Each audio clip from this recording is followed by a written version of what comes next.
Okay po mga ma'am sir, at nandito tayo ngayon sa CR, yung tinatawag na gripo, yun yung pagkakabitan natin ng fully automatic na washing machine. So paano nga ba natin ikakabit? So anong gripo ba ang kailangan natin para maikabit natin ng simple at maganda at hindi sumisingaw?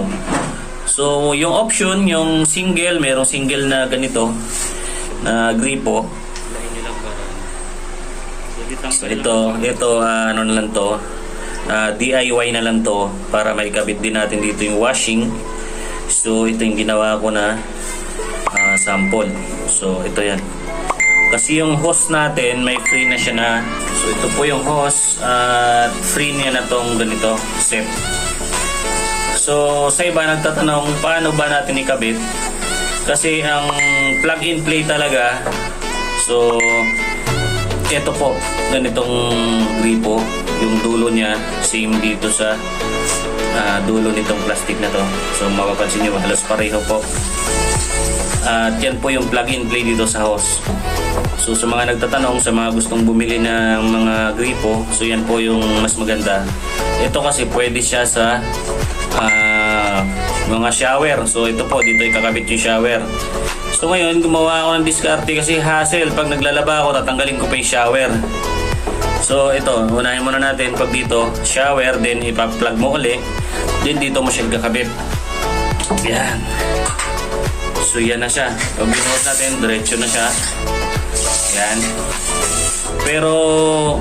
Pero ang problem is pagka maliligo ako ng shower is hassle po siya. So ganito po yung ginawa natin. So yan, tatanggalin ko yan. At ang ginawa ko, ito na yung optional. So ito plain to siya. At ipapakita ko sa inyo kung paano siya kinabit. Yun, ito. So niscrew ko siya dito, gilid-gilid, hanggat sa mag-lock na hindi na siya gumalaw. Then yung kasama po sa washing na plastic ay pwede na po ito.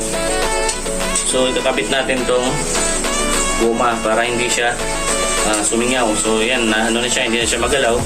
Kakabit po natin yung guma, yung pinaka niya para hindi sumingaw. Then ilalak po natin ng higpit. Yan. So yan, hanggat sa humigpit po siya.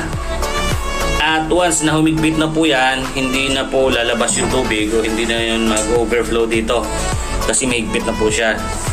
So yun, pasok ko na yung, so yan ang ginawa ko, ipasok ko na yung dito yung shower. Balik na natin yung shower dito. Then so yan, diba? Shower na to. Then ito yung pa-plug na natin dito. Yan. So yan, ganun. Pwede naman siya. Yan. Pero pagka medyo masingaw pa siya, higpitan pa natin to hanggat sa mag-fix yung guma doon sa loob at mag-lock. Kung na-fix na yung guma at nag-lock na, yun, hindi na siya sumisingaw. So pwede na kayo makapaglaba dito. Dito shower na siya. So sa mga single, minsan bakal na mga, meron tayong nakikita na bakal na mga single lang, walang ganito, pwede pa rin po. Kahit na hindi ganito yung dulo, kayang-kaya naman natin siya ikabit katulad nitong ginawa natin dito. So yun, sana may natutunan kayo at happy sealing. Maraming salamat sa patuloy na suporta. God bless, stay safe, babush.